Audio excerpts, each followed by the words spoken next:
세상처럼 어딘가에 가둬두려고 하는 것 같아요. 나는 나의 애매한 재능에 대해서 요즘 많이 고민이 있는데, 그래서 그런지 요즘 빌리는 책들이 다 그런 종류의 책들이다.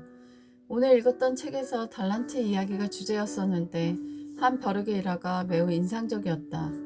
한 벼룩의 슈퍼 챔피언급으로 뜀뛰기를 잘하는 아이가 있었는데, 그 녀석이 너무 높이 뛰다가 그만 유리병에 들어가게 되었는데, 지나가다가 아이가 뚜껑을 닫아버렸다. 벼룩은 아무리 튀어나오려고 노력했지만 병뚜껑에 부딪혀 결국 나중에는 그 환경에 젖어들고 만다. 병 속에 벼룩이 있는 걸 발견한 소년이 그 뚜껑을 열어주기를 바라지만 벼룩은 나올 생각을 하지 않는다. 오히려 벼룩은 소년에게 이야기를 한다. 밖이 너무 추우니 뚜껑 좀 닫아달라고. 완벽하게 그 환경에 적응해버린 것이다. 나는 한 커플의 이야기를 우연히 보게 되었는데 남편의 삶이 너무나 안타까웠다.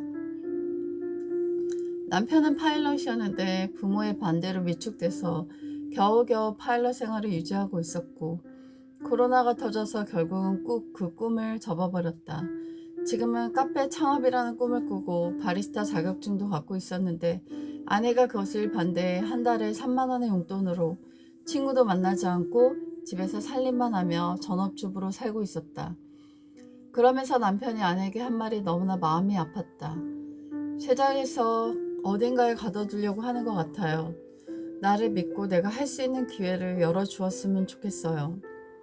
가족이 반대하고 환경은 우리를 막을지라도 자신의 달란트가 무엇인지를 알고 그것이 기회와 맞닿을 때까지 끝까지 포기하지 않고 열정을 다한다면 언젠가 무지개와 같은 꿈을 이룬 자신과 만날 수 있을 것이다.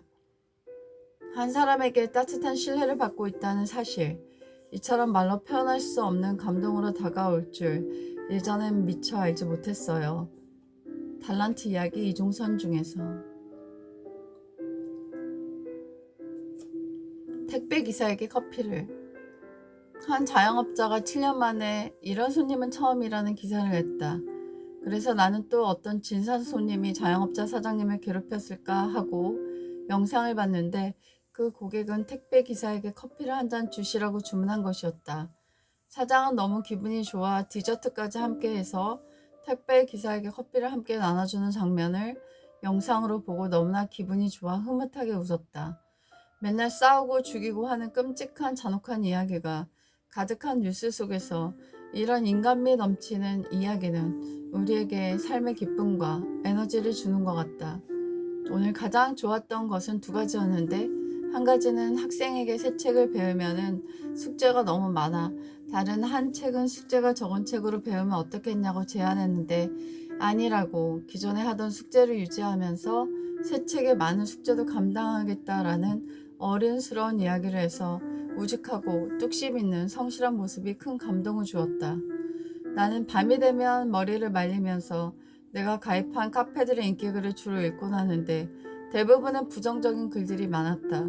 어떤 것에 대한 불만, 컴플레인, 화내는 일들, 그런 일들이 주류를 이루고 아주 가끔 희망적이고 감동적이고 예쁜 이야기들을 읽을 수 있었다. 우리 삶 속에 나쁘고 불쾌하고 속상한 일만 일어나는 것은 아니다.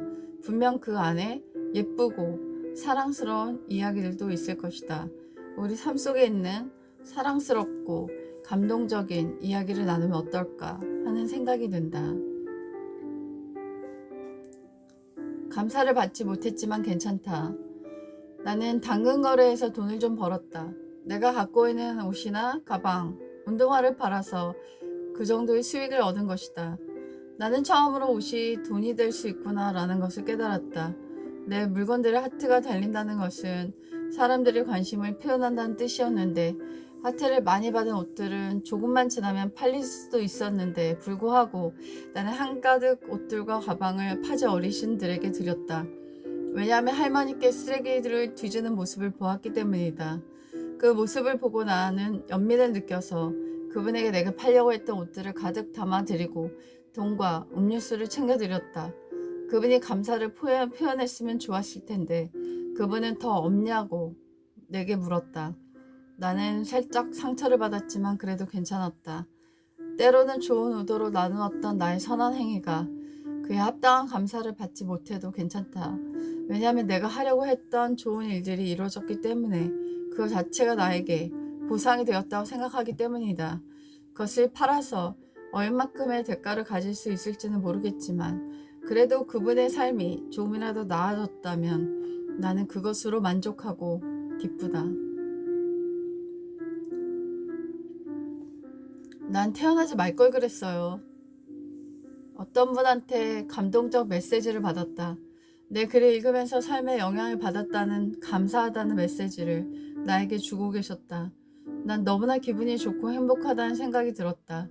내가 손이 안 좋아서 손 전문 병원까지 다니고 약도 먹고 치료도 받고 있지만 그럼에도 불구하고 쓴 글들이 사람들의 삶에 유익과 감동과 변화를 준다는 메시지는 내가 그동안 했던 모든 수고를 한 방에 날리는 정말 신선한 우물과 같은 그런 기쁜 메시지였다. 그것으로도 그치지 않고 그녀는 나에게 사진 2장을 보내주셨는데 자기 아이와 자기가 중고마켓에서 헌옷을 사서 입었다는 이야기와 환경을 생각하게 되었고 그것이 새 옷이 아닌 중고 제품을 사서 입고 외출하는 예쁜 모습을 담은 사진을 보내주었다. 내 글이 누군가의 삶을 변화시킬 수 있다는 것에 나는 너무나 기쁜 감격과 감사를 느꼈다. 외식했다는 사진을 올리는 사람들, 해외여행을 갔다고 올리는 사람들, 아주 멋진 곳에 갔다 왔다고 올린 사람들, 비싼 걸 샀다는 사람들, 그들의 많은 삶이 주렁주렁 달려있는 그런 이야기를 보게 된다. 자신의 삶의 일부를 나누는 것은 모두의 자유일 것이다. 하지만 그런 것들을 누리지 못하는 사람들이 보았을 때 느끼는 상대적 박탈감, 비교의식, 그리고 피로감을 생각한다면 내가 누리는 지나치게 좋은 것들은 다소 감출 수 있어야 되지 않을까라는 생각이 들고 그리고 삶에 지친 사람들이 보았을 때 긍정적 역할을 미칠 수 있는 게시글의 울림으로 인해 모두가 더 좋은 방향으로 나아갈 수 있는 등대와 같은 이야기를 들려주면 어떨까 하는 생각이 들었다. 난 태어나지 말 걸 그랬어요. 라는 누군가의 글을 읽었다. 너무나 고통스러운 삶이 담겨 있어서 읽다가 눈물을 흘렸다. 우리는 남의 고통을 구경하거나 무관심하면 안 된다. 국가의 3요소에 국민이 담겨 있기 때문이다. 하루에 얼마나 많은 사람들이 자살하는지 알고 있는가? 오늘 누군가는 암 진단을 받았고 아이가 사고를 당해 죽었고 직장에 해고를 당했고 이혼했을지도 모른다.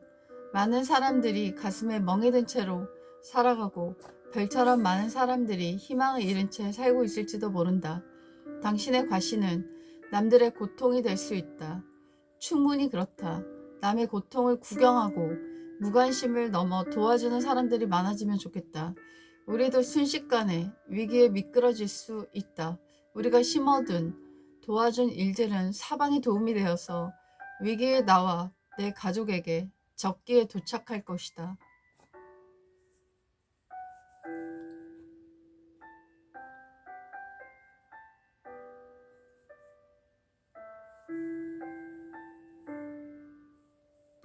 보건복지부 통계에 의하면 하루에 37명이 자살하고 있으며 한 해 13,000여 명이 자살하고 있습니다.